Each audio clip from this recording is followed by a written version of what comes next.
আসসালামু আলাইকুম, কেমন আছেন সবাই? আমার দুপুরের খাওয়া দাওয়ার মানে কি খাবো এগুলাই আমি বানানোর জন্য প্রস্তুতি চালাইছি।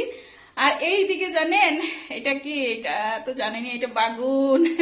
এত সুন্দর করে পড়ছি, মানুষের গলা খাই চাইলে যেমনে কি দেয়, মানে এই যে নেমু আর তেঁতুল খায়, নিমক খায়। আর এইটারও আমি খাওয়ার জন্য, খুব টেস্টি করে খাওয়ার জন্য এটার ভিতরে ভরছি আমি রসুন আর কাঁচামরিচ।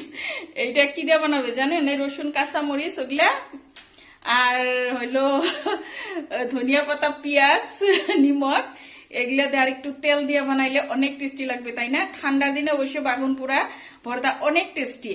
আর এই যে আমার ভাত হয়ে গেছে, এই জায়গায় আমি বানাইছি হইলো যাইয়া